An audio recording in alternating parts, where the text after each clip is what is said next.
আমরা ঠান্ডা মাথায় ভাবি না, ঠান্ডা মাথায় ভাবতে হবে, ধৈর্যশীল হতে হবে। ইন্নামা সাবরু ইনদা সাদামাতিল উলা। বিষ্ণু বলেছেন, বিপদের প্রথম ধাক্কায় যে সবর ধারণ করতে পারে সেই তো সবুর। এজন্য বিষ্ণু দোয়া করতেন, আল্লাহুম্মা জাআলনি সাবুরা, আল্লাহ আপনি আমারে ধৈর্যশীল বানান। ওয়া জাআলনি শাকুরা, আপনি আমার শুকর গুজার বান্দা বানান। বিশ্বনবীর চেয়ে ধৈর্যশীল, বিশ্বনবীর চেয়ে শুকর গুজার পৃথিবীর কেউ আছে? কথা বলেন। এমন তাবৎ কোনো অত্যাচার নাই যে অত্যাচার বিশ্বনবীর উপর করা হয় নাই। বিশ্বনবী মক্কার জামিনে যখন দাওয়াত দিতে লাগলেন, ওনারে পাগল বলা হতো, বলা হতো তুমি পাগল, বলা হতো মোহাম্মদ একটা কবি, বলা হতো মোহাম্মদ হচ্ছে গণক। বিশ্বনবী যখন রুকু দিতেন, সিজদায় চলে যেতেন, উটের পচা নারী ভুরি এনে বিশ্বনবীর কাঁধে ফেলে রাখা হতো। বিশ্বনবীর গলার মধ্যে রশি ধরে টান দেয়া হতো। কয়েকবার বিশ্বনবীর এই ঘাড়ের এই চামড়া ছিঁড়ে গিয়েছে, একবার চাদর টান দেওয়ার কারণে, আরেকবার রশি টান দেওয়ার কারণে। বিশ্বনবী কিছুই বলেন নাই, ক্ষমা করে দিয়েছেন। যেই মক্কার শত্রুরা বিশ্বনবীকে মক্কা থেকে বিতাড়িত করেছেন, এবং যেই রাতে উনি হিজরত করলেন, মাইগ্রেট করলেন, উনি কেঁদে কেঁদে বারবার মক্কার দিকে ফিরে তাকায়, আবার যায়, আবার ফিরে তাকায়, মাতৃভূমির মায়া ছাড়তে পারছেন না। আর বলছিলেন, মক্কা তো আহাব্বুল বিলাদ ইলাইয়া, মক্কা আমার কাছে সবচেয়ে প্রিয় শহর। লাউলা উখরিজতু লামা খরাজতু মিনহা, আমারে যদি বের করে না দেয়া হতো এই শহর থেকে, আমি কোনোদিন এই শহর থেকে বেরোতাম না। এত ভালোবাসতেন বিষ্ণুবী মক্কাতুল মুকাররমাকে। ধৈর্যশীল ছিলেন। এত অত্যাচার অনাচারের পরে যখন মক্কা বিজয়ের ক্ষণ আসলো, এই মক্কাকে বিশ্বনবীর করতলগত করে দিল কে? ফাতে মক্কা হলো। বিশ্বনবী চাইলে পিষে পিষে প্রতিটা কাফের মুশরিককে শেষ করে দিতে পারতেন, ঠিক কিনা? কিন্তু বিশ্বনবী বললেন, লা তাসরিবা আলাইকুমুল ইয়াউম, ইযহাবু আনতুমুত তুলাকা। কোন রিভেঞ্জ চলবে না আজকে, কোনো প্রতিশোধ নাই। একেবারে বড় যুদ্ধাপরাধী যারা, মারাত্মক যারা অফেন্স করেছে, তাদেরকে শাস্তির আওতায় আনা হবে, বাকি সবাইকে আমি ক্ষমা করে দিলাম। In the long history of the world, there is no instance of magnanimity and forgiveness which was showed by our beloved Prophet Muhammad when all of his enemies laid under his feet and he forgave them one and all. পৃথিবীর ইতিহাসে এরকম নজির কোথাও পাওয়া যায় না, যাকে এত অত্যাচার করে বিতাড়িত করা হয়েছে, নির্বাসন দেয়া হয়েছে, হিজরতে বাধ্য করা হয়েছে। তিনি যখন ওই শহরকে আবার বিজয় করলেন, কাউকে আঘাত করলেন না, আগুন জ্বালিয়ে শহরটাকে জ্বালিয়ে দিলেন না, ওদের বংশকে নির্বংশ করলেন না, বরং মুচকি হেসে উনি বললেন, যাও ক্ষমা করে দিলাম। কি ধৈর্যশীল ছিলেন। আবার দোয়াও করতেন, আল্লাহুম্মা জাআলনি সাবুরা, আল্লাহ আপনি আমার ধৈর্য বাড়ায় দেন। ও জাআলনি শাকুরা, আপনি আমার শুকর গুজার বানান। ও জাআলনি ফি আইনি সাগীরা, আল্লাহ আমার চোখে আপনি আমারে ছোট বানান। ও ফি আয়ুনিন নাসি কাবীরা, আল্লাহ মানুষের চোখে আপনি আমারে বড় বানান। কি মানুষ ছিল, নিজের চোখে নিজে ছোট থাকতে চাইতেন। আমরা নিজের চোখে নিজের বড় মনে করি, এরকম ডাকাইত আছে না নাই? নিজেরাই নিজে মনে করে কত বড় সাহেব, লাট সাহেব। মান তাওয়াদা তারাফা, এটা হচ্ছে সুন্নাতুল্লাহি ফিল আরদ। মান তাওয়াদা তারাফা, যে নিচে নেমে থাকতে চায় আল্লাহ ওরা টেনে উপরে উঠা। আর যে খালি উঠতে চায়, হিংসা করে অহংকার করে উপরে ঠেলতে চায়, ওরা নিচে নামায় দেয় কে? সাইয়েদনা আদমকে আল্লাহ বললেন, আদম সাল্লিম আলা উলাইকা নাফার লাম্মা খালাকাল্লাহু আদামা ওয়া কানা তুলহু 60 যিরাআন। নিচে নেমে গেলে যে উপরে ওঠে, আর উপরে উঠতে চাইলে যে নিচে নামে। উদাহরণ দেখেন, আদম আলাইহিস সালামকে তৈরির পর আল্লাহ বললেন, আদম সাল্লিম আলা উলাইকা নাফার, এই ফেরেশতাদের সালাম দাও। কি দাও? দাও, সালাম দাও। কোনো প্রশ্ন নাই, আল্লাহ সালাম দিব কেন? ফেরেশতারা আমারে দিব না কেন? আমি আগে দিব কেন? কথা আছে কোনো? যেই সালাম দিলেন, সালাম দেওয়ার সাথে সাথে ওনার মর্যাদা বাড়িয়ে দিল কে? এত মর্যাদা বাড়ালেন যে নূরের ফেরেশতারা মাটির আদমকে সেজদা দিতে বাধ্য হয়েছে। চিৎকার করে বলেন ঠিক কিনা? তুমি মাটির আদমকে প্রথম সৃষ্টি করিয়া ঘোষণা করিয়া দিলে শ্রেষ্ঠ বলিয়া, তাই তো নূরের ফেরেশতা করে আদমকে সেজদা, সবার চেয়ে সম্মান দিলে মাটির আদমকে। আল্লাহু আল্লাহু পড়েন, আল্লাহু আল্লাহু তুমি জাল্লে জালালুহু, শেষ করা তো যায় না গে তোমার গুণগান। আল্লাহু আল্লাহু, সুবহানাল্লাহ পড়েন। কি সম্মান আল্লাহ বাড়াই দিলেন। আল্লাহ বললেন, আদম আজকে থেকে তুমি আশরাফুল মাখলুকা, তুমি খলিফাতুল্লাহ ফিল আরদ। তুমি পৃথিবীতে আমার খলিফা, ভাইস জেরেন্ট অফ আল্লাহ, আল্লাহর খলিফা, আল্লাহর আহকামগুলো পালনের জন্য ভাইস জেরেন্ট। চুরি করলে হাত কেটে দাও, কার আইন? এই কাজ আদম তুমি দুনিয়াতে যেয়ে করবা। জিনা করলে ডেথ পেনাল্টি, হেড অফ, শিরোচ্ছেদ করে দাও, কার আইন? খলিফা হিসেবে মানুষ এসে করবে। মানুষকে আল্লাহ আশরাফুল মাখলুকাত বানিয়ে দিলে, নিচু হয়েছে, বড় বানিয়ে দিলেন। আর শয়তানের অবস্থা কি? শয়তানকে আল্লাহ বললেন সেজদা দে আদমকে। শয়তান যুক্তি দাঁড় করিয়েছে, খালাকতাহু মিন তিন, খালাকতানি মিন নার ওয়া খালাকতাহু মিন তিন। আল্লাহ, আপনি আমারে বানাইছেন আগুন দিয়া, কি দিয়া? আগুনের ধর্ম উপরের দিকে উঠে, আর মাটির ধর্ম সে নিচে পড়ে থাকে, আমি কেন সেজদা দেব? শয়তানকে চিরকালের জন্য ইবলিস মালউন, অভিশপ্ত আর জাহান্নামী হিসেবে ঘোষণা দিয়ে দিল কে? এজন্য আপনি ছোট থাকতে চাইবেন, আপনারা বড় বানাবে কে? আর আপনি নিজে যদি বলেন আমি বড়, থাপ্পড় মেরে আপনারা নিচে নামাই দিবে কে? এজন্য বিশ্বনবী দোয়ায় বলতেন, আল্লাহুম্মা জাআলনি সাবুরা ওয়াজআলনি শাকুরা ওয়াজআলনি ফি আইনি সাগীরা ওয়া ফি আয়ুনিন নাসি কাবীরা। ও আল্লাহ, আপনি আমারে ধৈর্যশীল বানান, আপনি আমারে শুকরগুজার বান্দা বানান, আমার চোখে আমারে আপনি ছোট বানান, মানুষের চোখে আপনি আমারে বড় বানান। সুবহানাল্লাহ পড়েন। এজন্য সবসময় শুকরগুজার থাকার চেষ্টা করতে হবে। রাজি আছেন তো? যে কোনো মুহূর্তে, যে কোনো পরিস্থিতিতে আমরা শুকরিয়া করবো কার? চিল্লায় বলেন কার? আমরা যেন বেশি বেশি আল্লাহ তাআলার শুকরিয়া আদায় করতে পারি। আল্লাহ তুমি তৌফিক দাও। সবাই পড়ি আমিন। উত্তর চান্দোলা হিলফুল ফুজুল ইসলামী সংগঠনের উদ্যোগে আজকের এই তাফসীরুল কোরআনের প্রোগ্রাম। হিলফুল ফুজুল নামটা আমার বড্ড প্রিয়। বিশ্বনবী যখন 15 কিংবা 20 বয়স, কোন বর্ণনা এসেছে 15, কোন বর্ণনায় 20, তখন তিনি একটা ছাত্র সংগঠন করেছিলেন, ইয়াং স্টারদের একটা অর্গানাইজেশন করেছিলেন। ওটার নাম তিনি দিয়েছিলেন হালাফুল ফুদুল। হালাফুল ফুদুল, ওইটারই আমরা বাংলায় কি বলি? হিলফুল ফুজুল। হালাফ মানে শপথ, oath, we take an oath in the name of Allah. আল্লাহর নামে শপথ নেয়ারে বলে হালাফ। আর ফাদিলা, ফাদলুন, এগুলোর প্লুরাল হচ্ছে ফুদুল। ফুদুল মানে ভালো কাজ। ভালো ভালো কাজের উপর বিশ্বনবী যুবকদেরকে একত্রিত করলেন যে মক্কা শহরে কোনো টেন্ডারবাজি চলবে না, কোনো চাঁদাবাজি চলবে না, দুর্বলের উপর সবলের অত্যাচার চলবে না, জালিমের জুলুম চলবে না, হত্যা চলবে না, ধর্ষণ চলবে না, রাহাজানি চলবে না। মক্কা শহরটারে শান্তির শহর বানাতে হবে। যুবকরা এই দায়িত্ব কাঁধে নিয়েছে। কারা? মুরব্বীরা না, যুবকরা। যুবকদের আছে প্রাণ ঢালা উচ্ছ্বাস, অনেক শক্তি। এজন্য যুবকদেরকে ভালো কাজে আসতে হবে। যুবকরা চাইলে এই দেশের চেহারা পাল্টে দিতে পারে। এদেশে যুবক ভোটার আছে কয়জন জানেন? নতুন করে যুবক ভোটার হয়েছে 2 কোটি। কয় কোটি? 2 কোটি না? Can you imagine that? কল্পনা করতে পারেন? They can change Bangladesh, they can change the face of Bangladesh. তারা 56,000 বর্গ মাইলের এই বাংলাদেশের চেহারা পাল্টে দিতে পারে। তাদের অনেক শক্তি। এই জন্য যুবকদের এই শক্তি কাজে লাগাতে হবে। ফেন্সিডিল, গাঁজা, ইয়াবা, হিন্দি সিনেমা, এগুলোর পিছনে দৌড়ানো যাবে, পর্নোগ্রাফির পিছনে ছোটা যাবে। যুবক বয়সে ভয় করতে হবে কারে? চিল্লায় বলেন কাকে? আল্লাহ আমার যুবক ভাইদেরকে তুমি তৌফিক দাও। বিশ্বনবী হালাফুল ফুদুল তিনি গঠন করলেন মক্কাতুল মুকাররমাতে। পুরো মক্কা শহরটা শান্তির শহর হয়ে গেল। সুবহানাল্লাহ। আল্লাহ উত্তর চান্দোলা হিলফুল ফুজুল ইসলামী সংগঠনকে তুমি কবুল করো। আজকের প্রোগ্রামের সভাপতিত্ব করছেন আল্লামা অধ্যক্ষ গোলাম সরোয়ার সাইদি পীর সাহেব, আড়াইবাড়ি দরবার। আমার প্রিয় নানা ভাই আলোচনা করেছেন, বয়ান করেছেন। আল্লাহ নানা ভাইকে কবুল করো। নানা ভাইটা একটু ইয়াং হয়ে গেছে না? অনেক জায়গায় লোকজন খুব বিভ্রান্তিতে পড়ে যায়। ঘটনা কি? আপনি নানা নানা হইলেন কবে, নাতনি হইলো কবে, আবার জামাই পেলেন কবে? আমারও বলা যে তুমি যে আমার নানা ভাই বানাইছো, আমি তো এর উত্তর দিতে দিতে কাম সারা। আল্লাহ নানা ভাইকে তুমি কবুল করো। তিনি হকের কথা, কোরআনের কথা বলেন। পীর সাহেবদের মুখে এরকম হুঙ্কার দেখা যায় না। কথা কন। এরা থাকে খানকায়, এদের পেট থাকে বড়। সবার কথা বলছি না, বেশিরভাগ। কথা বলেন। এই ভণ্ডামি এই দেশে আছে না নাই?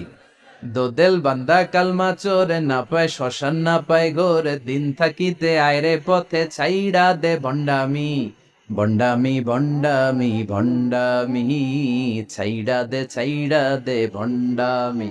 আছে না নাই? নামাজ কালাম পড়ে না, ইবলিশ শয়তানের নানা। আছে না? নামাজ নাই, রোজা নাই, নাচানাচি, নাচ গান, গোসল করে না, সারা বছরে করে একবার, ওই গোসলের পানি মুরিদরা খায় ফেলায়। আছে না নাই? নামাজ রোজা করে না, ইবলিস শয়তানের নানা, ধর্মের একখান খুঁটি ধইরা কয়দিন করবা হয়রানি। ভণ্ডামি ভণ্ডামি ভণ্ডামি, ছাইড়া দে ভণ্ডামি, ঠিক কি না?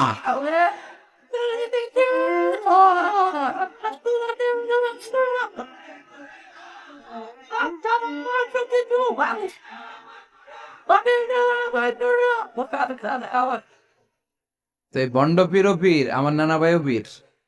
কথা কন, পীরে পীরে পার্থক্য আছে না নাই? পীরে পীরে পার্থক্য আছে, এজন্য পীর চিন্তা হবে। এদেশে এই পাক ভারতে ইসলাম প্রচারে ওলিয়া উলিয়াদের, পীর মাশায়েখদের অবদানের কোনো শেষ নাই, কিন্তু চিন্তা হবে, কষ্টি পাথর দিয়ে যাচাই করে নিতে হবে। কারণ এই পীরের আদলে অনেক ভণ্ড এই বাংলার জমিন আছে না নাই? এই ভণ্ডদের সাথে আমাদের কোনো সম্পর্ক নাই। ওনার দরবারে আলোচনা হয়, সাইদ কামালউদ্দিন জাফরি সাহেব যায়, আমরা যাই, দেশ বরেণ্য ওলামায়ে কেরামরা যায়, যারা হকের কথা বলে, যারা কোরআন সুন্নাহর আলোকে বলে, কোনো ভণ্ডামি নাই। যাবেন, প্রতি বছর যাবেন। এরপর ওই যে কেরাত সম্মেলন হবে না এবার 17 ফেব্রুয়ারি, আমার প্রোগ্রাম যশোর। আমাকে অনেক বলেছিল থাকতে পারলে আমিও কোরআন নিয়ে কিছু কথা বলে আসতে পারতাম, শুনে আসতে পারতাম কারীদের তেলাওয়াত। যাবেন আপনারা, দাওয়াত করে দিলাম। আল্লাহ আজকের সভাপতিকে তুমি কবুল করো। তারপরে আজকে কথা বলেছে মাওলানা রফিকুল ইসলাম ভুইয়া সাহেব, আমাদের সভাপতি সিরাতুন নবী ফাউন্ডেশনের চান্দোলার। না, রফিক ভাইয়ের চিনেন এমন কেউ নাই, এজন্য আর কিছু বলতেছি না তার নামে। আল্লাহ রফিক ভাইয়ের তুমি কবুল করো। গোলাম কবির চৌধুরী আল আজহারি আসতে পারে নাই, আমার বন্ধু মানুষ, একসাথে পড়াশোনা করেছে। এরপর আমার এক মিতা মিজানুর রহমান আতিকি আমার আগে আলোচনা করেছে, আল্লাহ তাকেও তুমি কবুল করো। সালাত নিয়ে কথা বলতেছিলেন। সালাত আউয়ালু মা ইউহাসাবু বিহিল আবদু ইয়াউমাল কিয়ামাতি আস-সালাহ, কিয়ামতের দিন সর্বপ্রথম হিসেব নেওয়া হবে নামাজের, সালাতের। সালাত ছিলেন তো কুরবানির গোশত খাওয়ার মাঝখানে যেটা খায় ওইটা, হ্যাঁ? এটারে বাংলায় আমরা নামাজ বলি, কি বলি? নামাজ। বিশ্বনবী ইন্তেকাল করবেন, রূহ বের হয়ে যাচ্ছে, 2-3টা শব্দ বললেন, এর মধ্যে একটা ছিল সালাত। আর সালাত, উম্মতেরা নামাজ, নামাজ, নামাজ ছেড়ে দিও না। ওমা মালাকাত আইমানুকুম। মানুষ ইন্তেকালের আগে শ্বাস বের হয়ে যাচ্ছে, রূহ চলে যাচ্ছে, ওই মুহূর্তে কি জরুরি কথা বলে নাকি ফালতু কথা বলে? সবচেয়ে জরুরি কথাটাই তখন সে বলে যায়, ঠিক কিনা? কথা বলেন। বিষ্ণু বলেছিলেন নামাজ। তাহলে এই সালাতের গুরুত্ব আছে না নাই? সর্বপ্রথম এই সালাতের ব্যাপারে in the day of judgement আমাদেরকে প্রশ্ন করবে কে? সালাত কায়েম করো, সালাত কায়েম করো, হবে সম্মানী তুমি, হবে জান্নাতি তুমি, হবে সম্মানী তুমি, হবে জান্নাতি তুমি। দিবে কাল হাসরে শীতল ছায়া আরশে আজিম, রাব্বিয়াল আলা, রাব্বিয়াল আযীম, রাব্বিয়াল আলা, রাব্বিয়াল আযীম। সুবহানাল্লাহ পড়ে। এজন্য নামাজ, নামাজ, এই নামাজ যাতে মিস হয়ে না যায়। সব মিস হতে পারে, নামাজ মিস হতে পারে না। আল্লাহ তুমি বুঝার তৌফিক দান করো। সাইয়েদনা মুসা আলাইহিস সালাম অত্যন্ত রাগী ছিলেন। উনি একবার এক থাপ্পড় মেরে ফেরাউনের বাবুর্চিকে দুনিয়া থেকে বিদায় করে দিয়েছেন। আরেক থাপ্পড় মেরে সাইয়েদনা মালাকুল মাউতের চোখ বন্ধ করে দিয়েছিলেন। উনি রেগে গেলে ওনার মাথার চুলগুলো ওনার টুপি ভেদ করে উপরের দিকে এরকম খাড়া হয়ে দাঁড়িয়ে যেত। মাঝে মাঝে এরকম শক্ত লোকের দরকার আছে না নাই? কয়েকটা ক্যারেক্টার আছে, যেমন সাইয়েদনা ওমর ফারুক, সাইয়েদনা মুসা আলাইহিস সালাম, ওনাদের মুখের চেয়ে লাঠি চলতো বেশি। মাঝে মাঝে লাঠি চালানোর দরকার আছে না নাই? আদবের লাঠি সবসময় মাচায় তুলে রাখলে চলবে না। ওমরে ফারুকের এমন হাইবাদ ছিল, বিষ্ণুনবীর স্ত্রীরাও ওমরে ফারুককে ভয় পেত, মুনাফিকরা ওমরে ফারুককে ভয় পেত, এমনকি শয়তান ওমরে ফারুককে ভয় পেত। বিষ্ণু বলতেন, ইয়া ওমর মা সালাকা শাইতানু সালিকান ফাজ্জান ইল্লা সালাকা ফাজ্জান গায়রা ফাজ্জি। তোমার শয়তান যদি তোমারে কোনো রাস্তা দিয়ে হাঁটতে দেখে, শয়তান ওই রাস্তা রেখে দিয়ে অন্য রাস্তা দিয়ে হাঁটে।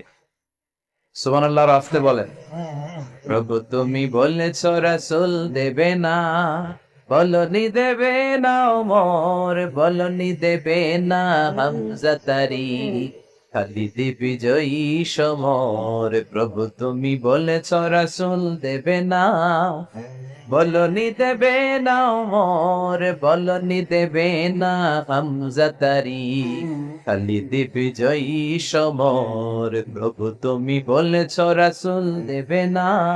আল্লাহু আকবার পড়ে।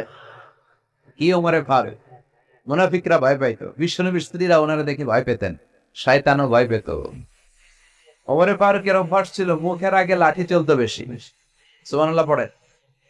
আমরা যারা ইমাম সাহেব, তারা একামত হলে কেবলামুখী হয়ে দাঁড়ায় থাকি না?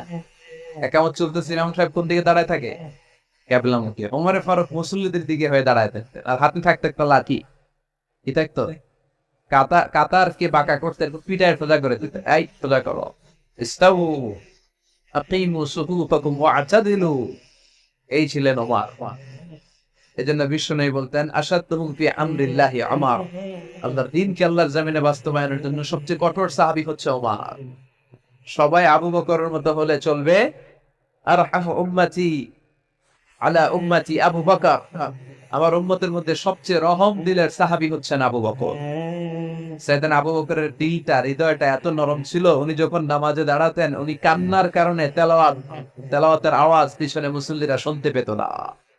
রজুলুন আসিফ, কোমল হৃদয়ের মানুষ, এত ভদ্র হৃদয়ের মানুষ, এত প্রিয় ছিলেন আল্লাহ তাআলার কাছে। বিশ্বনবী মেরাজ থেকে যখন আসলেন, এসে ঘটনা বর্ণনা শুরু করলেন, আমি মক্কা থেকে ফিলিস্তিন গিয়েছি, ফিলিস্তিন থেকে দূর পাহাড়ে উঠেছি, সেখান থেকে 7 আকাশ পাড়ি দিয়ে আল্লাহর আরশে গিয়েছি, জান্নাত জাহান্নাম দেখেছি, আবার ফজরের আগে ফিরে এসেছি। আবু জাহেল, উতবা, সাইবা, ওয়ালিদ ইবনে মুগিরা জানতে, ওরা কয় এতদিনে একটা পাইছি, একটা ইস্যু পাইছি, এই ইস্যু দিয়া মুহাম্মাদের বিরুদ্ধে যত বদনাম রটানো যায় আমরা রটাবো। সর্বপ্রথম যে ধরছে বিশ্বনবীর সাহাবী আবু বকরকে, যে বলে আবু বকর দেখো, তোমার বন্ধু এতদিন যা বলতো মেনে নিতাম, আজকে সে কি বলে, সে তো পুরো পাগল হয়ে গিয়েছে। নাউজুবিল্লাহ পড়ে।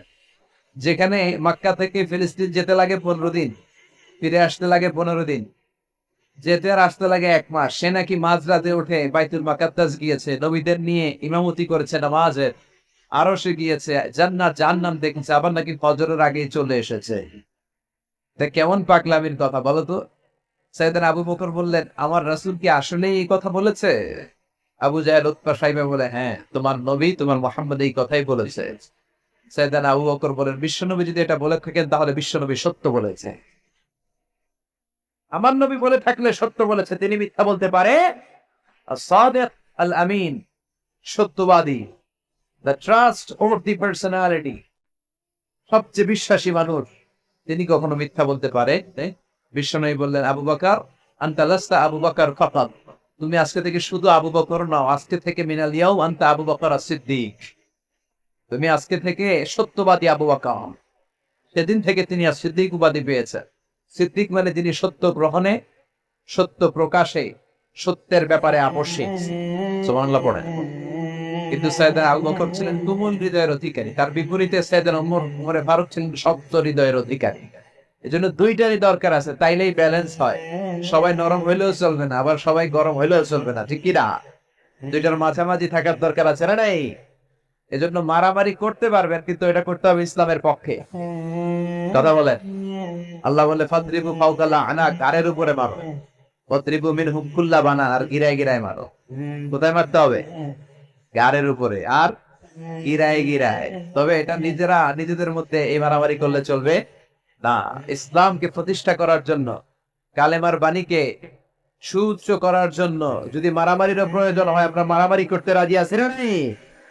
কোন একদিন এ দেশের আকাশে কালিমার পতাকা উড়বে, সেদিন সবাই খোদাই বিধান পে দুঃখ বেদনা ভুলবে।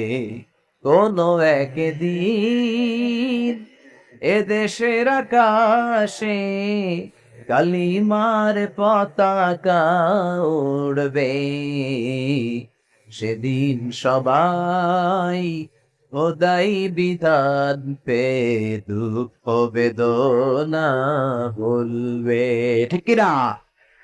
এটা আমাদের স্বপ্ন। আমরা কালিমাকে বিজয়ের আসনে দেখতে চাই।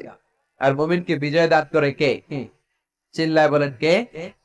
আল্লাহ বলেন ওয়ালা তাহিনু ওয়ালা তাহজানু ওয়া আনতুমুল আ'লাউনা ইন কুনতুম মুমিনিন। চিন্তিত হয়ো না, দুশ্চিন্তা করো না, বিজয় তোমাদের হবেই যদি তোমরা মুমিন হও। তবে ঈমানটা হতে হবে পাক্কা ঈমান। কথা বলেন? এজন্য মারামারি করলেও এটা ইসলামের পক্ষে মারামারি করতে হবে, ইসলামের পক্ষে থাকলেই লাভ। কারণ ইসলামকে যে বিজয় দেয়া হবে এটার ঘোষণা দিয়েছে কে? ওরা চায় মুখের ফুৎকারে ইসলামের বাতিকে নিভিয়ে দিতে। আল্লাহ বলে কিয়ামত পর্যন্ত আমি ইসলামের বাতিকে জ্বালিয়ে রাখবো। Up to the day of judgement ইসলামের আলো জ্বলতেই থাকবে, কেউ এটা থামাতে পারবে? দেখেন তা তিনি আজীবন ধরে ক্ষমতার চেয়ারে আসীন, তার ক্ষমতার চেয়ার কেউ কেড়ে নিতে পারবে না। কথা বলেন? কথা কানাকে বিএনপির ক্ষমতার চেয়ার কেড়ে নেয় আওয়ামী লীগ, আওয়ামী লীগের ক্ষমতার চেয়ার কেড়ে নেয় বিএনপি, এগুলো আমরা দেখছি না? এখন অবশ্য লম্বা সময় ধরে বাংলাদেশ আওয়ামী লীগ ক্ষমতার চেয়ারে আছে। হয়তো কোনো কারণে আওয়ামী লীগের পর আবার নতুন কোন দল ক্ষমতায় আসতে পারে কি পারে না। এভাবে পৃথিবীর রদবদল হয়। আজীবনের জন্য কেউ ক্ষমতার চেয়ারে বসে থাকতে পারে একজন ছাড়া, তিনি কে? আল্লাহ। সেই যে ক্ষমতার চেয়ারে বসছে, কেউ আল্লাহর ক্ষমতার চেয়ার কেড়ে নিতে পারবে? চিল্লায় বলেন পারবে? এই পৃথিবীতে যারা ক্ষমতায় আসে তাদের কারো ক্ষমতার মেয়াদ 5 বছর। এই যে বাংলাদেশে আওয়ামী লীগ নতুন করে ক্ষমতায় এলো, মেয়াদ কয় বছর? কথা বলে 5 বছর। কোন কোন দেশে 10 বছর। আল্লাহ যে ক্ষমতার চেয়ারে বসছে, আল্লাহর ক্ষমতার মেয়াদ কয় বছর? 20 বছর। কি কয়? হ্যাঁ, 50, 100 বছর। কয় বছর? আজীবন মেয়াদ। সুবহানাল্লাহ কইবেন না?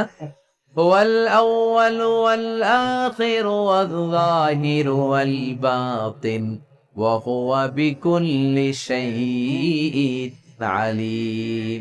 আল্লাহ বলে আমি প্রথম, আমি শেষ, আমি গোপন, আমি প্রকাশ্য।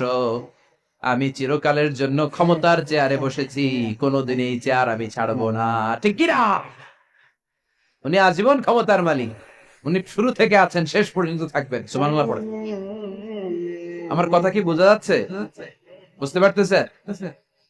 পৃথিবীর অনেক দেশে আবার ডেমোক্রেটিক সিস্টেমে ভোটে জিতে ক্ষমতায় আসতে হয়। যেমন আমাদের দেশ ডেমোক্রেটিক কান্ট্রি, ভোট যার বেশি ক্ষমতা তার বেশি, ভোট পেয়ে ক্ষমতায় আসে। তো আল্লাহ তো ভোটে জিতে মনে হয় ক্ষমতায় আসছিল না, ভোট ছাড়া আসছে, কারচুপি করে আসছে আল্লাহ। হ্যাঁ, অনেক দেশে রাজতন্ত্র, মোনার্কি সিস্টেম, রাজার পোলা রাজা, আল্লাহর বাবা ছিল রাজা, এজন্য আল্লাহও রাজা। কথা বলেন? আল্লাহ বলেন না ভোটে জিতে আমার ক্ষমতার চেয়ারে বসা লাগে নাই, আমার বাবা নাই, আমার ছেলে নাই, আমার কেউ নাই, আমি একাই সব ক্ষমতার মালিক, আমি চিরকালের জন্য এই ক্ষমতার চেয়ারে বসা। চিরকাল, আজীবন তিনি ক্ষমতার চেয়ারে থাকতেন। আবার অনেক সময় দেখা যায় ক্ষমতায় যেতে হলে অন্যান্য পার্টির সাথে কোয়ালিশনে যেতে হয়, শরিক বানাতে হয়। আল্লাহর ক্ষমতায় তো শরিক আছে না? আছে। আল্লাহ বলেন ওয়ালাম ইয়াকুন লাহু শারীকুন ফিল মুলক। আমার ক্ষমতায় কোনো পার্টনার নাই, কোনো শরিক নাই। তোদের মতো আমি কারোর সাথে জোট করি নাই। জোট ছাড়া, শরিক ছাড়া, কোয়ালিশন ছাড়া আমি ক্ষমতার চেয়ারে বসা। আজীবন আমার ক্ষমতার নেয়ামত, কেউ আমার ক্ষমতার চেয়ার থেকে নামাতে পারবে না। পৃথিবীর অনেক দেশের এরকম নমুনা আমরা জানি। আন্দোলন করে সরকারকে ক্ষমতার চেয়ার থেকে নামানো হয়, আছে না নাই? গণ অভ্যুত্থান করে চেয়ার উল্টে দেওয়া হয়, মিলিটারি কু হয়, ক্ষমতার চেয়ারে আর থাকা যায় না। তো আমরাও যদি সবাই মিলে একটা আন্দোলনে নামি, তাহলে আল্লাহর ক্ষমতা শেষ। কি বলেন? আমরা 700 কোটি মানুষ, আমাদের সাথে পারবে আল্লাহ? 700 কোটি মানুষ আন্দোলন করলেও আল্লাহরে নামাতে পারবে না? বুঝে শুনে উত্তর দিয়ে। 700 কোটি কিন্তু পারবে? আচ্ছা, জিন জাতিরা যদি বলে, জিনেরা তো আমাদের চেয়ে পাওয়ারফুল, তারা যদি বলে ও মানব জাতি আমরাও তোদের সাথে আছি, আল্লাহরে মানি না, মানুষ জিন ভাই ভাই, আল্লাহর আর রক্ষা নাই, তাহলে আল্লাহর ক্ষমতা শেষ? তাও না। কি বলে, এগুলো বলে কি? আচ্ছা, ফেরেশতারাও যদি বলে যে আমরাও আল্লাহর আর মানছি না, আমরা জিনেরা মানুষেরা তিন দলীয় জোট, তিন দলীয় জোট হলেও পারবে না। আল্লাহ বলে গোটা বিশ্বের সবাই মিলে যদি আমার বিরুদ্ধে আন্দোলনে লেগে যাস, আমার ক্ষমতার 1 ইঞ্চিও কমাতে পারবি না। এজন্য রব্বুল আলামিন বলেন, তাবারাকাল্লাযী বিয়াদিহিল মুলকু ওয়া হুয়া আলা কুল্লি শাইইন কাদির। সুবহান সেই সত্তা যার হাতে ক্ষমতা, ক্ষমতা কার হাতে? ওয়া হুয়া আলা কুল্লি শাইইন কাদির, তিনি সব বিষয়ের উপর ক্ষমতাবান। তিনি কে? তিনি চাইলে পাহাড়কে দরিয়া করতে পারে, তিনি চাইলে দরিয়াকে পাহাড় করতে পারে, তিনি চাইলে ধনীকে গরিব করতে পারে, গরিবকে ধনী করতে পারে, তিনি চাইলে সম্মানিতরে অপমানিত করতে পারে, আবার চাইলে অপমানিতরে সম্মানিত করতে পারে। তিনি কে? ফাআলুল লিমা ইউরিদ, তিনি যা ইচ্ছা তাই করতে পারেন। তার কাছ থেকে জবাবদিহিতা করার কেউ নাই, তিনি সবার কাছে জবাবদিহি চায়। চিল্লায় কর ঠিক কি না? সে আল্লাহ বললেন, সুবহান সত্তা যার হাতে ক্ষমতা, তিনি সব বিষয়ের উপর ক্ষমতাবান। এজন্য আমাদের মনে রাখতে হবে আমাদের কোনো ক্ষমতা নাই, ক্ষমতার মালিককে। আর কোনদিন বাগেরহাটের ভাইয়েরা জনগণ সকল ক্ষমতার উৎস, এই কথা বলবে? মনে থাকবে? তাহলে আওয়াজ করে বলেন তো, সকল ক্ষমতার উৎস কে? সবকিছু করতে পারে কে? সব ক্ষমতার মালিক আল্লাহ। অনেক কথা আল্লাহ 30 আয়াতে বললেন, কয়টা বলবো? কিছু দূর যে আল্লাহ বলা শুরু করলেন, ওয়ালাকাদ যায়্যানা আস-সামাআ আদ-দুনিয়া বিমাসাবিহা ওয়া জাআলনাহা রুজুমান লিশ-শায়াতিন। সুবহানাল্লাহ পড়েন। আল্লাহ বললেন, নবী নিকটবর্তী আকাশটারে তারা দিয়ে, আলো দিয়ে, মোমবাতি দিয়ে আলোকিত করেছি। I have beautified the closer sky with light and candles. আমি তারা দিয়ে নিচের আকাশটাকে সুশোভিত করেছি। তারা দিয়ে আমাদের আকাশটারে, মহাশূন্যটারে সুশোভিত করেছে কে? তারা চেনেন? চেনেন না? খালি আকাশের দিকে রাতে তাকালে কি দেখা যায়? তারা। রাতের বেলা তারার মেলা। এখন তো লাইটিং ফাইটিং এর যুগ, তারা চেনা যায় না। আগের লোকেরা তারা না দেখে কিছু করতে পারতো না। আগের মুরব্বীরা তারা দেখলেই বুঝতো কয়টা বাজে, ঘড়ি লাগতো না। আগের নাবিকেরা তারা দেখে তারা রাত কয়টা বাজে নির্ধারণ করে ফেলত। সুবহানাল্লাহ পড়েন। কত ধরনের তারা আছে। শুক তারা নাম শুনছেন? ধ্রুব তারা শুনেছেন? সপ্তর্ষি মন্ডল একটা আছে, অনেকে তারা চেনা না। কোটি কোটি কোটি কোটি 7টা তারা একসাথে দেখবে, এটার বলে সপ্তর্ষি মন্ডল। আল্লাহ বলে এই তারা দিয়ে আমি আকাশটারে সুশোভিত করেছি। এই তারাগুলো কিন্তু প্রথম আকাশে না, এই তারাগুলো প্রথম আকাশের মহাশূন্যে অবস্থিত। আমরা খালি চোখে যা দেখি এটা আকাশ নয়, এটা মহাশূন্য। এটা কি? বাগেরহাটের ভাইরা উত্তর করেন, এটা কি? এই মহাশূন্যের অনেক অনেক অনেক অনেক অনেক উপরে আকাশ। ওই আকাশ যে কত উপরে, এটা নাসার বিজ্ঞানীরাও জানে না। শুরুতে আমরা দেখতে পাই প্রথম আকাশের মহাশূন্য, এর অনেক উপরে প্রথম আকাশ। তারপরে শুরু হয় দ্বিতীয় আকাশের মহাশূন্য, তার অনেক উপরে দ্বিতীয় আকাশ। তারপরে তৃতীয় আকাশের মহাশূন্য, তারপরে তৃতীয় আকাশ। এভাবে একটার চেয়ে আরেকটা বড়, একটার চেয়ে আরেকটা। দ্বিতীয় আকাশের তুলনায় প্রথম আকাশটা কত ছোট শুনতে চান? আপনার হাতের আংটিটা যদি আপনি সাহারা মরুভূমিতে ছুঁড়ে ফেলে দেন, পৃথিবীর সবচেয়ে বড় মরুভূমির নাম কি জানেন? সাহারা মরুভূমি। সাহারা মরুভূমিতে আপনার হাতের আংটি ছুঁড়ে ফেলে দিলে পুরো মরুভূমির তুলনায় আপনার হাতের আংটি যত ছোট, আল্লাহর দ্বিতীয় আকাশের তুলনায় আল্লাহর প্রথম আকাশটা ঠিক তত ছোট। একটার চেয়ে একটা বড়। তারপর আমরা নিজের বড় বড় করে দাবি করি। এই যে আজকের প্যান্ডেলে এত মানুষের সমারোহ হয়েছে, তাকালে মনে হয় না যে কত বিশাল জায়গা? কথা বলেন, বিশাল মনে হয় না? বিল জঙ্গল, এইটার যদি এত বড় মনে হয়, তাহলে বিল জঙ্গলটা কত বড়? হ্যাঁ, আরো। এটার চেয়ে নিশ্চয়ই বাগেরহাট বড়। কথা কয় না? বাগেরহাটের চেয়ে নিশ্চয়ই পুরো বাংলাদেশটা বড়। বাগেরহাট বলে 64 জেলার এক জেলা, 64টা জেলা মিলে সুজলা সুফলা আমাদের এই বাংলাদেশ। বাংলাদেশ হচ্ছে পৃথিবীর সবচাইতে বড় দেশ। হ্যাঁ, এরা দেখি আমার সব কথার সাথে খালি দ্বিমত কর। বাংলাদেশ সবচেয়ে বড় দেশ না? কত ছোট জানেন? মানচিত্রে বাংলাদেশ লেখার জায়গাটাও আমরা পাই না। বাংলাদেশ এটা লিখতে গেলে BAN পরে ইন্ডিয়ার উপরে, GLA পরে বাংলাদেশের উপরে, আবার DESH পরে আবার ইন্ডিয়ার উপরে। আমাদের বাংলাদেশটা এত ছোট, বাংলাদেশ লেখার জায়গাটাও মানচিত্রে আমাদের জন্য না। এত ছোট দেশ, এত ছোট। ইন্ডিয়া প্রায় 20-25 গুণ বড় আমাদের চেয়ে। আমেরিকা কানাডা শতগুণ বড়। রাশিয়া একটা দেশ আছে কয়েকশো গুণ বড়। এরকম 200টা বিশাল দেশ মিলে পৃথিবী, 200টা দেশ মিলে পৃথিবীর 30 ভাগ, বাকি 70 ভাগ শুধু পানি। বাকি 70 ভাগ কি? এই স্থল আর জল মিলে আমাদের পৃথিবী। তাহলে আজকের এই প্যান্ডেলের জায়গার তুলনায় পুরো পৃথিবীটা কত বড়? সুবহানাল্লাহ কইতে পারলেন না? তাহলে এই পৃথিবীটা আমাদের কাছে এখন পর্যন্ত যেটা আমরা আলোচনা করলাম বোঝা গেল অনেক বড়, এত বড় পৃথিবী। কিন্তু আমরা শুনতে পাই যে সূর্যটা আমরা দেখতে পাই দিনের বেলা, ওই সূর্যটা নাকি এই বিশাল পৃথিবীর চেয়ে 13 লক্ষ গুণ বড়। চিন্তা করতে পারেন? খালি তো মাথা নাড়াইতেছেন। আসলে কি আমরা চিন্তা করতে পারি? 13 লক্ষটা পৃথিবী সূর্যের মধ্যে রেখে দেওয়ার জায়গা করে দিয়েছে কে? 9,30,00,000 মাইল দূরে সূর্য 8 মিনিট 18 সেকেন্ড সময় নিয়ে নেয় আলো পৌঁছাতে। এত বিশাল সূর্য। তার মানে কি সূর্যটাই সবচেয়ে বড়? এর চেয়ে অনেক বড় বড় তারা আছে। সূর্যের পরে পৃথিবীর সবচেয়ে কাছের তারার নাম প্রক্সিমা সেন্ট্রাই।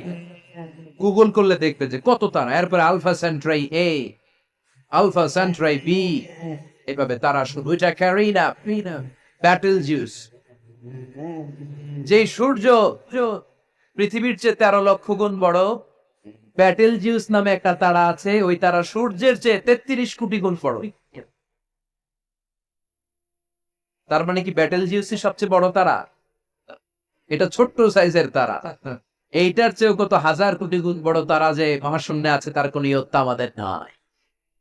এরকম হাজার হাজার million trillion zillion billion octillion তারা মিলে আমাদের এই গ্যালাক্সিটা গঠিত। আমাদের গ্যালাক্সির নাম মিল্কি ওয়ে। আমাদের গ্যালাক্সির নাম শুনছেন না? বিজ্ঞানে আমরা পড়ছি না? আমাদের গ্যালাক্সির নাম মিল্কি ওয়ে। আমাদের গ্যালাক্সির পরে আমাদের সবচেয়ে কাছের গ্যালাক্সির নাম অ্যান্ড্রোমেডা। কি নাম? আমাদের গ্যালাক্সি থেকে অ্যান্ড্রোমেডাতে পৌঁছতে 2.5 মিলিয়ন লাইট ইয়ার লেগে যাবে যদি লাইটের গতিতে আমরা ছুটি। 2.5 মিলিয়ন লাইট ইয়ার। 1 মিলিয়নে 10 লাখ, 2.5 মিলিয়নে 25 লক্ষ লাইট ইয়ার। এই পৃথিবীতে সবচেয়ে দ্রুতগামী যে জিনিসটার আবিষ্কার হয়েছে সেটার নাম আলো। সেটার নাম সবাই বলে আলো সবচেয়ে দ্রুত ছোটে। কত দ্রুত জানেন? 1 সেকেন্ডে 1,86,000 মাইল বেগে ছোটে। 1 ঘন্টায় না, 1 মিনিটে না, 1 সেকেন্ডে ছোটে কদ্দূর? আরে 1 সেকেন্ড কইতে তো 2 সেকেন্ড লাগে। 1 সেকেন্ড এটা বলতে বলতে 2 সেকেন্ড লেগে যায়, কিন্তু 1 সেকেন্ডে নাকি সে 1,86,000 মাইল দূর চলে গেছে। এই আলোর গতি সম্পন্ন একটা রকেট যদি কেউ বানাতে পারে, যে রকেটটাও আলোর মতো সেকেন্ডে 1,86,000 মাইল বেগে ছুটবে, এরকম রকেট যদি বানানো যায়, তাহলে এই রকেট দিয়ে আমাদের গ্যালাক্সি থেকে আমাদের প্রতিবেশী গ্যালাক্সি অ্যান্ড্রোমেডাতে পৌঁছতে 25 লক্ষ বছর লেগে যাবে। সুবহানাল্লাহ বাড়িতে যায় বলবেন সবাই, চিৎকার করে পড়েন আল্লাহু আকবার। সে আল্লাহ বললেন ওয়ালাকাদ যায়্যানাস সামাআদ দুনিয়া বিমাসাবিহা ওয়া জাআলনাহা রুজুমান লিশ-শায়াতিন। আমি তোমাদের জন্য দুনিয়ার আকাশটারে সুন্দর সুন্দর তারা দিয়ে সুশোভিত করেছি। এরকম বিশাল বিশাল তারা দেখতে তো মনে হয় ছোট্ট একটা ডটের মতো না, একটা ফোঁটার মতো মনে হয় না তারাগুলা? এত বিশাল বিশাল তারা মহাশূন্যে রেখেছে কে? চিল্লায় বলেন কে? এরপরে এই সূরার মাঝে মাঝে এসে আল্লাহ বললেন হুয়াল্লাযী جعل لكم الأرض ذلولا فامشوا في مناكبها وكلوا من رزقه وإليه النشور আল্লাহ বলে আমারে তোরা চিনিস না, চিনে নে, আমি হলাম এমন সত্তা, আমি তোমাদের জন্য জমিনটারে সমতল বানিয়ে দিয়েছি, তাই যেখানে মন চায় তোমরা সুন্দর করে হেঁটে হেঁটে যেতে পারো। তার মানে এই নয় যেখানে খুশি সেখানে যাবা, শেষকালে আমার দিকে ফিরে আসতে হবে, ঠিক কি না? মিনহা খলাকনাকুম ওয়া ফিহা নুঈদুকুম ওয়া মিনহা নুখরিজুকুম তারাতান উখরা। মাটি থেকে বানালাম, মাটির কবরে পাঠালাম, আবার মাটির কবর থেকে আমাদেরকে উঠায়া দিবে কে? আল্লাহ বললেন যালুলান, আমি জমিনকে বানিয়েছি সমতল। আরেক আয়াতে বললেন ওয়াল্লাতী জাআলা লাকুমুল আরদা ফিরাশা, আমি জমিনকে বানিয়েছি বিছানা। সমান সমান না হলে আজকের প্যান্ডেলে এত সুন্দর করে আপনারা বসতে পারতেন? কথা বলেন না। প্যান্ডেলের এদিকে উঁচা, এদিকে নিচা, এদিকে খাড়া, এদিকে তেড়া, এদিকে গর্ত, এদিকে ভাঙ্গা, এরকম হইলে আজকে প্যান্ডেলটা সমান হইতো? এই সমান করে দিছে কে? আমরা যখন বিমানে চড়ি, বিমানের জানলা দিয়ে নিচে তাকালে দেখা যায় আল্লাহ কেমন মনে হয় যে সবুজ কার্পেট বিছাই দিছে। সুবহানাল্লাহ করতে পারলেন না? আবার আল্লাহ বলে সবুজ কার্পেট থেকে মনে করো না যে তোমরা বেঁচে গেলা, এই সবুজ কার্পেটের ভেতরে আগুন আছে না নাই? আমরা যে পৃথিবীর উপরে লাঙ্গল দিয়ে হাল চাষ করি, গাছ লাগাই, হেঁটে চলি, এই মাটিটার নিচে আগুন আছে। কি আছে? বিশ্বাস হয় নাকি আজগুবি কথা লাগে? রূপ কথা মনে হয় না? এই পৃথিবীর মাঝখানে আছে আগুন, জ্বলন্ত আগুন। আল্লাহ কোরআনে কসম কেটেছেন ওয়াল বাহরিল মাসজুদ, ফুটন্ত টকবগে সাগরের পানির কসম। আমেরিকান নেভাল একাডেমির সায়েন্টিস্টরা তারা হিসাব মিলাতে পারে না, সাগরের পানি দেখি ঠান্ডা, কিন্তু আল্লাহ কয় ফুটন্ত টকবগে সাগরের পানির কসম। এই গরম আল্লাহ পাইলো কই? তারা ভাবলো নিশ্চয়ই ভিতরে গরম আছে, নাইলে গরম আসলো কোত্থেকে? দেখি তো কোরআনের কথা সত্য কিনা। তারা সবসময় কৌতূহলী, এই কৌতূহলই তাদেরকে মহাবিশ্বের সুপার পাওয়ারের আসনে আসীন করেছে। আমাদের কোনো কৌতূহল নাই, আমগো আছে ফতুয়াবাজি। কথা কর, আমি তবলিগ, বাকি সব কাফের। আমি জামাত ইসলাম, বাকি সব মুনাফিক। আমি আহলে হাদিস, বাকি সব ঈমান হারাম। কথা কন, এই গুতাগুতি আছে না নাই? ফতুয়াবাজি আছে না নাই? একজনের পিছনে আরেকজন আছে না নাই? কি কারণে যে ফতুয়াবাজি করে, গীবত করে লেগে থাকে আল্লাহই জানে। এরা কি বুঝে এগুলো করে আল্লাহই জানে। খালি ফতুয়াবাজি, খালি গীবত, কেউ কারো ভালোটা দেখতে পারে না। একজন দাওয়াতি কাজ করতেছে, হকের কথা বুঝাচ্ছে, হাজার হাজার মানুষ তার স্পষ্ট ভাষা আর সহজ সাবলীল ব্যাখ্যার কারণে ইসলামের সৌন্দর্য খুঁজে পেয়েছে, কিন্তু তারেও ঠ্যাং ধরে নিচে নামাতে চায়। এটা বাংলাদেশ, এমন দেশটি কোথাও খুঁজে পাবে না কো তুমি। আহা, খালি ফতুয়াবাজি। একজন বলছিল বাংলাদেশের জাতীয় খেলা হাডুডু কেন? আরেকজন কয়ের কারণ বাংলাদেশে কেউ কারো ভালোটা সহ্য করতে পারে না। একটা উপরে উঠতে ছেলে সাইড দিয়ে ধরে ঠ্যাং ধরে টেনে নামায়। হাডুডু খেলা দেখছেন? একটা সামনে গেলে সবাইকে কাবাডি কাবাডি কাবাডি কাবাডি করে ঠ্যাং ধরে, খালি বাগেরহাটে কাবাডি নাই মনে হয়, দেখছেন কিরকম খেলে? একজন সামনে গেলে সবাই ঠ্যাং ধরে নিচে নামে। এটা এই দেশের জাতীয় খেলা। এদেশে কেউ ভালো পথে হাঁটতে চাইলে, উপরে উঠতে চাইলে, কল্যাণের পথে আগাতে চাইলে তার বিরোধী শক্তিরাও ঠ্যাং ধরে নিচে নামাবে। কেউ কারো ভালোটা সহ্য করতে পারে? আর ফতুয়াবাজি, তুই কাফের, তুই মুনাফিক, তুই মুশরিক, তোর দাদা কাফের, তোর শ্বশুর কাফের, তোর বেয়াই কাফের। ওই কাফের বেয়াই মারা গেলে ওরে যেখানে কবর দেয়া হবে, ওই কবরের উপরে যে ঘাস উঠবে, ওই ঘাস যে গরু খাবে, ওই গরুর যে দুধ খাবে, ও কাফের। কথা কন, খালি ফতুয়াবাজি। এই ফতুয়াবাজি থেকে আল্লাহ তুমি আমাদেরকে বাঁচাও। আমরা যেন হৃদয়টা প্রশস্ত করে একে অপরকে মুসলিম ভাই মনে করে বুকে টানতে পারে। আমরা খালি পিছাই, সর। বিশ্বনবী আসছে কাছে টানার জন্য, আমরা খালি পিছাই, খালি অন্যের দোষ খুঁজি। নিজের মধ্যে যে কত দোষ, নিজের মধ্যে দোষের শেষ নাই, ওইদিকে কোনো চিন্তা নাই। তো মক্কায় সবচেয়ে বড় কুস্তিগিরের নাম ছিল রুকানা। কি নাম? সাহাবারা বিশ্বনবীকে কখনো রুকানার কাছে যেতে দিত না। সাহাবারা ভাবতো বিশ্বনবী যদি রুকানার দরবারে যায় আর রুকানা যদি বক্সিন মেরে বসে, তাহলে বিশ্বনবীর মানিজ্যত নিয়ে টানাটানি। কিন্তু বিশ্বনবী তো শুধু সিলেক্টেড কিছু পার্সোনালিটিদের জন্য নবী হয়ে আসেননি। ওমা আরসালনাকা ইল্লা রাহমাতাল লিল আলামিন। I have sent you as a mercy for the whole world, for the entire universe. ও নবী, আমি আপনাকে গোটা বিশ্বের জন্য রহমত আর বরকত করে পাঠিয়েছি। তো বিশ্বনবী একদিন ফজরের সালাত শেষে লুকিয়ে লুকিয়ে মক্কার সবচেয়ে বড় বক্সার ছিলেন তো বিশ্বনবী তো as a mercy for the entire universe, গোটা বিশ্বের জন্য রহমত, তিনি মক্কার সবচেয়ে বড় বক্সার রুকানার কাছে চলে গেল। যে বলল, রুকানা আসলিম তাসলাম, ইসলাম মানো শান্তিতে থাকবা, দুনিয়ায়ও থাকবা আখিরাতেও থাকবা, সুবহানাল্লাহ পড়ে। রুকানা বলে, না আব্দুল্লাহর বেটা মোহাম্মদ, আমি তো কালিমা পড়বো না, যদি বক্সিং খেলে আমারে হারাই দিতে পারো তাইলে কালিমা পড়ো। বিশ্বনবী বললেন, আমি তো বক্সিং খেলি না রে বাপ। রুকানা বলল, তাহলে আমিও কালিমা পড়ি না। বিশ্বনবী রাজি হলেন। অবশেষে ভাবলেন, আমি বক্সিং খেললে একজন যদি জাহান্নাম থেকে জান্নাতি হয়, বক্সিং খেললে সমস্যা কই?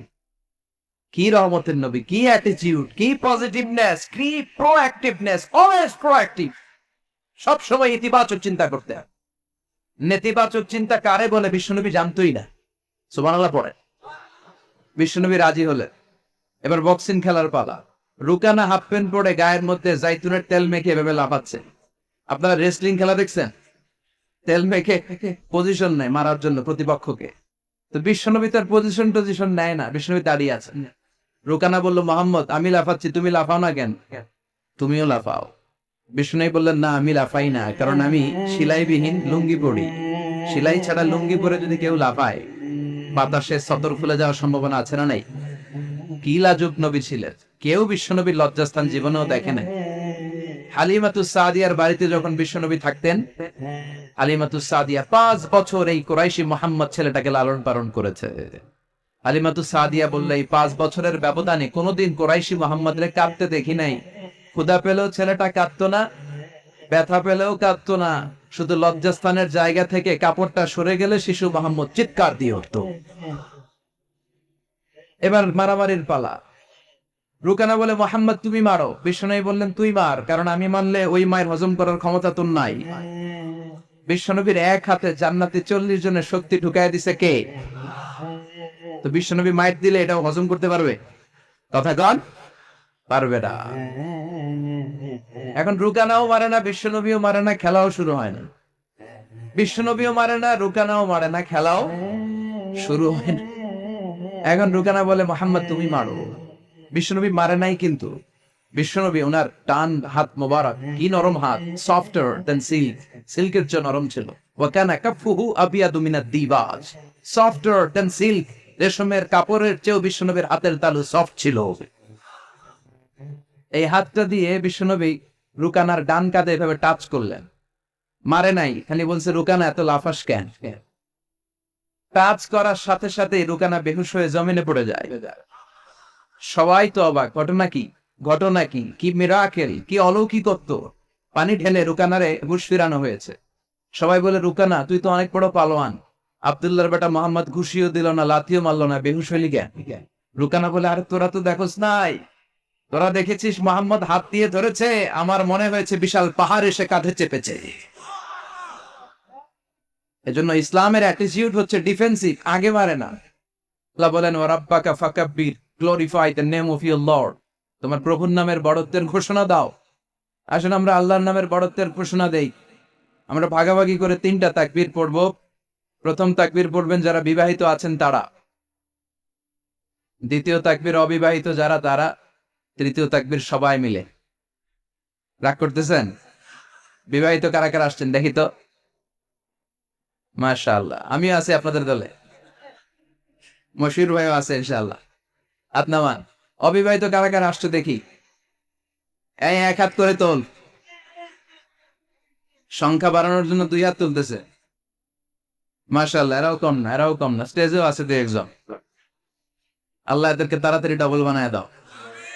চিন্তা নাই, দেশে আমাদের বোনদের, নারীদের সংখ্যা যেভাবে বাড়তেছে, কপালে 2-3টা করেও জড়তে পারে। যদিও এদেশে প্র্যাকটিসটা ওইভাবে হয় নাই, কিন্তু এটা কিন্তু সুন্নাহ। এটা কি সুন্নাহ? তো আমরা প্রথমে তাকবীর পড়বো যারা বিবাহিত আসছি তারা, এরপরে তাকবীর পড়বো যারা অবিবাহিত আসছি তারা, এরপরে সবাই মিলে।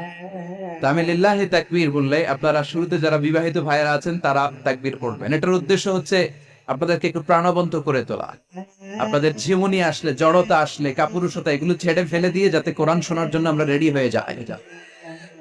শুরুতে বিবাহিত ভাইরা রেডি তো? কাদের পারফরমেন্স কেমন হয় আজকে দেখবো। শুরুতে বিবাহিতদের পারফরমেন্স, আমি লিল্লাহি তাকবীর বলে আল্লাহু আকবার বলা যাবে? শুরুতে আমার বিবাহিত ভাইরা পড়েন লিল্লাহি তাকবীর। মাশাআল্লাহ মাশাআল্লাহ তাবারাকাল্লাহ। এবার অবিবাহিতদের পালা। সিঙ্গেল যারা তোমরা রেডি? ওরা কাশি দিয়ে গলা ঠিক করে নিতেছে। অবিবাহিতরা রেডি তো? বিবাহিতদের হারায় দেওয়া যাবে? এবার তোমরা তাকবীর দাও, লিল্লাহি তাকবীর। ওরে আল্লাহ, দেখাই দিছে একেবারে। মাশাআল্লাহ তাবারাকাল্লাহ। এবার সবাই মিলে তিনটা তাকবীর পড়বো, পারা যাবে মুসলমান? লিল্লাহি তাকবীর, লিল্লাহি তাকবীর, লিল্লাহি তাকবীর। আল্লাহ আমাদের তাকবীরগুলো তুমি কবুল করো। তখন তারাও বাধ্য হয়ে পড়ে আল্লাহু আকবার। তাহলে বুঝা গেল আমাদের কোনো ক্ষমতা টমতা কিচ্ছু নাই, আসল ক্ষমতার মালিক একজন। চিল্লায় বলেন তিনি কে? সে আল্লাহ বললেন তাবারাকাল্লাযী বিয়াদিহিল মুলকু ওয়া হুয়া আলা কুল্লি শাইইন কাদির। সুমহান সেই সত্তা যার হাতে ক্ষমতা, ক্ষমতা কার হাতে? সব ক্ষমতার মালিক আল্লাহ। তবে আমাদেরকে আল্লাহ কিছু ক্ষমতা দিয়েছে, এটা লিমিটেড। এটা কি? যেমন এই যে মাননীয় প্রধানমন্ত্রী ওনার দল নিয়ে বাংলাদেশ আওয়ামী লীগ নিয়ে যে ক্ষমতায় আসেন কয় বছরের মেয়াদে? কোন কোন দেশে ক্ষমতায় আসে 10 বছরের মেয়াদে, আছে না নেই? আল্লাহ আসছে কয় বছরের মেয়াদে? 30 বছর, 40 বছর। আল্লাহর ক্ষমতার মেয়াদ 100 বছর। এরপরে রিনিউ করা লাগবে এটা। কথা বলেন। আল্লাহ বলেন হুয়াল আউয়ালু ওয়াল আখিরু ওয়াল যাহিরু ওয়াল বাতিন ওয়া হুয়া বিকুল্লি শাইইন আলিম। আমি প্রথম, আমি শেষ, আমি প্রকাশ্য, আমি গোপন। ঠিক কিনা? প্রথমে আল্লাহ আল্লাহ, শেষেও আল্লাহ আল্লাহ, আকাশে আল্লাহ আল্লাহ, জমিনে আল্লাহ আল্লাহ। সবাই পড়েন, প্রথমে আল্লাহ আল্লাহ, শেষেও আল্লাহ আল্লাহ, আকাশে আল্লাহ আল্লাহ, জমিনে আল্লাহ আল্লাহ। নিখিল জাহান গায়ে গুণগান তার নামে গায়, আমরাও গাই তাআলা হামদে বারি তাআলা, হামদে বারি তাআলা, হামদে বারি তাআলা। সুবহানাল্লাহ পড়েন। আল্লাহ বলে আমার ক্ষমতা তোদের মতো 5 বছরের মেয়াদে না, 10 বছরের মেয়াদে না, 20 বছর 30 বছরের মেয়াদে না। আমি চিরকালের জন্য ক্ষমতার চেয়ারে বসা। চিরকালীন মেয়াদ, সৃষ্টির সূচনার আগ থেকে তিনি আছেন, অনাদিকাল পর্যন্ত তিনি থাকবেন। তার ক্ষমতার মেয়াদ আনলিমিটেড মেয়াদ। চিৎকার করে বলেন ঠিক কিনা? আবার পৃথিবীর অনেক দেশে দেখবেন ডেমোক্রেটিক সিস্টেমে, আমাদের দেশে তো গণতান্ত্রিক সিস্টেমে ভোটাভুটি মধ্য দিয়ে ক্ষমতায় আসে না। যাদেরকে ভোট দেওয়া হয় বেশি তারা ক্ষমতায় চলে যায়। আল্লাহ তো ভোটে আসছে ক্ষমতায়। কথা কন তো কেমনে আসছে? কারচুপি করে। কথা বলেন। আল্লাহ ভোটে আসা লাগে নাই, কেউ তাকে ভোট দেওয়া লাগে। আবার অনেক দেশে আছে মোনার্কি সিস্টেম, রাজতন্ত্র, রাজার পোলা রাজা। আল্লাহর বাপ ছিল রাজা, এই জন্য আল্লাহ রাজা। কথা বলেন না, আল্লাহ রাজতন্ত্রের সিস্টেমে আসে নাই। আবার অনেক দেশে আছে ডিক্টেটরশিপ, একবার ক্ষমতা পাইলে মাগাছে আর ছাড়ে না। আছে না নাই? 20 বছর 30 বছর চলতেই থাকে, আছে না নাই? আল্লাহ কি এই সিস্টেমে আসছে? আল্লাহর ক্ষমতার সাথে পৃথিবীর কারো ক্ষমতার কোনো মিল নাই। চিৎকার করে বলেন ঠিক কি না? আবার অনেক দেশে কোয়ালিশন করে ক্ষমতায় যেতে হয়, জোট করে। জোটের রাজনীতি এদেশে আছে না নাই? 4 দলীয় জোট, 10 দলীয় জোট, 14 দলীয়, 18 দলীয়, 20 দলীয়, মহাদলীয়, মহাজোট, সামনে হবে মহাজোট। কথা ঠিক কিনা বলেন? তা আল্লাহকে এরকম জোট করে আসা লাগছে? কথা বলেন। তার মানে আল্লাহর ক্ষমতা আমাদের ক্ষমতা এক নয়। আবার পৃথিবীর অনেক দেশে গণ অভ্যুত্থানের মাধ্যমে অনেককে ক্ষমতা থেকে নামানো হয়, ঠিক কিনা? গণ অভ্যুত্থান হয় না, সেনাবাহিনীরা কু করে না, মিলিটারি কু করে ক্ষমতা থেকে নামায়। তো আমরাও যদি আল্লাহর বিরুদ্ধে একটা আন্দোলন করি, আল্লাহ তো নেমে যাবে, নামানো যাবে না? আচ্ছা আমরা পারলাম না, জিনেরা যদি আমাদের সাথে যোগ দেয়, মানুষ জিন ভাই ভাই, আল্লাহর রক্ষা নাই। কথা বলেন, তাও পারা যাবে না। ফেরেশতারাও যদি কয় আমরাও মানি না, তাইলে তো শেষ আল্লাহর গদি। আল্লাহ বলে গোটা বিশ্বের সবাই মিলে যদি আমার বিরুদ্ধে আন্দোলনে নেমে যাস, আমার ক্ষমতার বিরুদ্ধে যদি মিছিল দেয়া শুরু করে দিস, আমার ক্ষমতার 1 ইঞ্চিও কমাতে পারবি না। সুবহানাল্লাহ বলেন। এজন্য আল্লাহ বললেন তাবারাকাল্লাযী বিয়াদিহিল মুলকু ওয়া হুয়া আলা কুল্লি শাইইন কাদির। সুমহান সেই সত্তা যার হাতে ক্ষমতা, ক্ষমতা কার হাতে? আবার দেখবেন পৃথিবীর অনেক দেশের রাজা সিস্টেম, যেখানে বয়সের ভারে যখন নুজ্জ হয়ে যায়, 80-90 বছর বয়স হয়ে যায়, স্বেচ্ছায় ক্ষমতা ছেড়ে দেয়, ছেড়ে দিয়ে রিটায়ারমেন্টে যায়। কথা কন, শোনেন নাই মনে হয়? আছে না নাই? অনেক রাজা স্বেচ্ছায় ক্ষমতা ছেড়ে দিয়ে রিটায়ারমেন্টে যায়, বয়সের ভারে নুজ্জ। তা আল্লাহ তো ওই কবে থেকে ক্ষমতায় বুড়ো হয়ে গেছে না? কথা কন, এখন আল্লাহর চলতে লাঠি লাগে, আগের মতো ক্ষমতা নাই, চোখে সানগ্লাস লাগে, পাওয়ারওয়ালা গ্লাস ছাড়া আল্লাহ মনে হয় দেখে না। কথা কন, যে ফেরাউনকে আল্লাহ সাগরের জলে ডুবিয়ে মারলো, যে নমরুদকে আল্লাহ শেষ করে দিল, যেই কারণকে আল্লাহ শেষ করে দিল, সে আল্লাহ আজও আগের ক্ষমতা নিয়ে ছেড়ে নেই। এজন্য বিয়াদিহিল মুলক, তার হাতে ক্ষমতা, ওয়া হুয়া আলা কুল্লি শাইইন কাদির, তিনি চাইলে সব করতে পারেন। তিনি রাজারে প্রজা বানাতে পারেন, প্রজারে রাজা বানাতে পারেন, ধনীরে গরিব বানাতে পারেন, গরিবরে ধনী বানাতে পারেন। তিনি সাগরকে মরুভূমি করতে পারেন, মরুভূমিকে দরিয়া করে দিতে পারেন। তিনি কে? ওয়া হুয়া আলা কুল্লি শাইইন কাদির, তিনি যেটা চান সেটাই করতে পারেন। চিল্লায় বলেন ঠিক কি না? এরপর আল্লাহ বললেন আল্লাযী খালাকাল মাউতা ওয়াল হায়াতা লিয়াবলুয়াকুম আইয়ুকুম আহসানু আমালা। ও আল্লাহর আদেশে দেহে ঢুকে আল্লাহর আদেশে বের হয়ে যায়, ঠিক কি না? এই যে ছোট্ট বাচ্চাটা দেহের ভিতরে যে রূহ ঢুকলো, কে দিল? 120 দিনের আগে মানব শিশুর দেহের ভিতরে কিন্তু রূহের ফুৎকার হয় না। সহিহ বুখারীর বর্ণনা 40-40-40, 340-এ কত? কথা বলেন। প্রথম 40-এ থাকে নুতফা, তারপরের 40-এ হয় আলাকা, তারপরের 40-এ হয় মুদগা, sperm drop, blood clot, and then the little flash। ছোট্ট নাপাক পানি ছিলাম, শুক্রাণু ছিলাম আমরা। কি ছিলাম? শুক্রও ছিলাম না, শুক্রাণু, শুক্রের অণু। এক ফোঁটা শুক্রের মধ্যে 20 কোটি অণু থাকে, ওই 20 কোটির একটা ছিলাম আমি আর আপনি। সুবহানাল্লাহ, বাড়িতে গিয়ে বলেন। ডিম্ব আমরা ছিলাম না, আমরা ছিলাম ডিম্বাণু, ডিম্বের। এই ডিম্বাণু আর শুক্রাণু দুইটা মিলে আল্লাহ আমাদেরকে বানায় ফেললেন জাইগট, সেখান থেকে এমব্রয়ো, তারপরে আস্তে আস্তে ইনিশিয়াল স্টেজ গুলো শেষে একটার পর একটা স্টেজ পার করে তিনি আমাদেরকে বানালেন আলাকা, সেখান থেকে মুদগা। আমাদের দেহের ভেতরে তিনি স্কেলিটন ভরে দিলেন, কঙ্কাল, মাথার স্কাল দিলেন, খুলে দিলেন, নাক কান গলা দিলেন, আমার রেসপিরেটরি সিস্টেম চালু করে দিলেন। কত ছোট ছিলাম আমি, পুত্র ছিলাম আমি। فلينظر الإنسان مما خلق من ماء دافق। মানুষের উচিত তার সৃষ্টি প্রক্রিয়ার দিকে নজর করে তাকানো। বাবার পিঠ থেকে সবেগে নির্গত হওয়া পানি দিয়ে মায়ের পেটে তোমারে ঢুকায় দিল কে? নাপাক পানি থেকে ছোট্ট ব্যাঙ্গাচির মতো ছিলাম, জোকের মতো মায়ের জরায়ুর দেয়ালে লেগেছিলাম। সেখান থেকে বড় করতে করতে আমার রেসপিরেটরি সিস্টেম, আমার এয়ারিং সিস্টেম, আমার সব সিস্টেম গুলো তিনি আমার দেহের ভিতরে সেট করে দিল। চিল্লায় এখন সুবহানাল্লাহ। 120 দিনের সার্টেন পিরিয়ড শেষে তিনি দেহের ভিতরে রূহের ফুৎকার দিলেন। দেয়া মাত্রই আমার রুহুতে ধপ ধপ ধপ শুরু হয়ে গেছে। ওই যে ধপ ধপ শুরু হয়েছে, আজও থামে নাই। এই ধপ ধপ থামলে বাঁচবেন, দম ফুরাইলে আমরা ঠুস হয়ে যাবো, ঠিক কিনা? আইরে মানুষ রঙিন ফানুষ, দম ফুরাইলে তবু তো ভাই কারোরই নাই একটুখানি। আইরে মানুষ রঙিন ফানুষ, রঙিন ফানুষ, আইরে মানুষ। সুবহানাল্লাহ বলেন। সে আল্লাহ বললেন, গোলাম, জীবন আর মরণের মাঝখানে আমি তৈরি করেছি রূহ।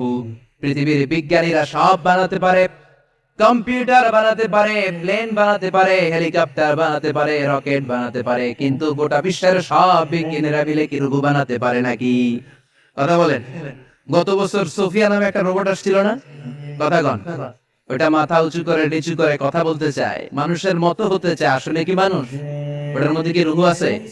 রূহ বানাইতে পারবে কেউ? এই রূহ নিয়ে যে কত গবেষণা, মুমূর্ষ রোগীদের উপর গবেষণা চালিয়েছে অনেক। বুলেট প্রুফ গ্লাসের ভিতরে মুমূর্ষ রোগীকে রেখে রেখে তারা চেক করতে চেয়েছে আমেরিকান বিজ্ঞানীরা যে রূহ কোন দিক দিয়ে বেরোয়। তারা ওজন করে দেখে মানুষ মরে গেলে কোন লাশের ওজন বেড়ে যায়, কোন লাশের ওজন কমে যায়। যেটাতে কমে গেছে 2 কেজি কমে যায়, তার অবাক। কি আগে ছিল 80 কেজি, এখন 78 কেজি, তার মানে 2 কেজি না, এটাই রূহ। এটাই কি? এটা হচ্ছে গবেষণার ভাব। অনেকগুলো মডিউল তারা আনে, অনেক মুমূর্ষ রোগীকে গ্লাস ফিটিং করা, ইন্টেন্সিভ কেয়ারে রেখে তারা অবজার্ভ করে, আর অক্সিজেন মাস্ক খুলে দিয়ে তারা দেখে যে লোকটা ছটফট করে কিভাবে মরে। মরার আগে ওজন মাপ ছিল 80 কেজি, মরে গেছে পরে আবার ওজন দিয়ে দেখে 78 কেজি। কমছে কয় কেজি? বিজ্ঞানী কই পাইছে, সবাই কই কি পাইছে, কই রুহু। কই পাইলেন? আগে 80 এখন 78, 2 কেজি। রুহুর ওজন কয় কেজি?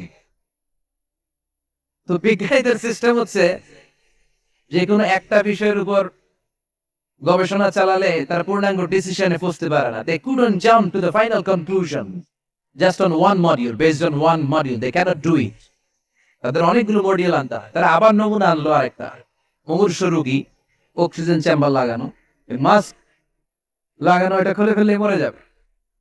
বুলেট প্রুফ করা গ্লাসের ভিতরে ঢুকিয়ে এটার ওজন মাপ, এটার ওজন 60 কেজি। এবার মাস্ক খোল, মাস্ক খুলছে ছটফট ছটফট করে, এটা শেষ। এবার মাপ দেখ, এবার মাইপা দেখা গেছে 63 কেজি। কয় কেজি বাড়ছে? এক একটার এক এক সিস্টেম হইতেছে, কোনোটা কমে, কোনোটা বাড়ে, কোনোটা কিচ্ছু হয় না। সবাই কয় তাইলে আপনি রূহ পাইলেন কই? আগেরটা কম ছিল, মনে করছিলেন 2 কেজি কমছে, ওইটাই রূহ এখন 3 কেজি বাইরে গেছে, মিলাইবেন কি দিয়া? কথা কন। আল্লাহ রেখে বলে, গোলাম কিয়ামত পর্যন্ত একটার পর একটা মুমূর্ষ রোগীকে বুলেট প্রুফ গ্লাসের ভেতরে ঢুকাতে পারবি, গবেষণা করতে পারবি, মাগার রূহ খুঁজে পাবি না। চিল্লায় বলে ঠিক না? কারণ এই রূহের মালিক কে? সে আল্লাহ বললেন, আল্লাযী খালাকাল মাউতা ওয়াল হায়াতা লিয়াবলুয়াকুম আইয়ুকুম আহসানু আমালা। জীবন আর মৃত্যু বানালাম তোমাদেরকে পরীক্ষা করার জন্য। পরীক্ষা আছে না নাই? গোটা দুনিয়াটাই পরীক্ষা। আল্লাহ যারে পছন্দ করে বেশি তার পরীক্ষাও। আশাদ্দুন নাসি বালাআন আল আম্বিয়া। এই পৃথিবীতে আল্লাহ সবচেয়ে বেশি বালা মুসিবত দিয়ে পরীক্ষা করেছেন নবীদের। কারণ নবীরা আল্লাহর কাছে কম প্রিয় না বেশি প্রিয়? যেহেতু প্রিয় বেশি, পরীক্ষাও। এজন্য মুমিনের উপর যদি পরীক্ষা আসে, মুমিনের উপর যদি অত্যাচার আসে, মুমিনের উপর যদি ধৈর্যের পরীক্ষা আসে, জেল জরিমানা আসে, মুমিন ওইটারে ভয় পায় না। মুমিন ভয় পায় একজনকে। চিল্লায় বলেন তিনি কে? কারণ আল্লাহর ঘোষণা, ওয়ালা তাহিনু ওয়ালা তাহজানু। ঘোষণাটা কার? ভয় নাই, তোদের চিন্তা নাই। আনতুমুল আ'লাউনা ইন কুনতুম মুমিনিন। তোমরাই বিজয়ী হবা যদি মুমিন হও, যদি মুমিন হও। এজন্য ধৈর্যের পরীক্ষা দিতে হবে, আল্লাহর উপর তাওয়াক্কুল করতে হবে, অত্যাচার জুলুম আল্লাহর নামে সহ্য করে যেতে হবে। চিল্লায় বলেন ঠিক কি?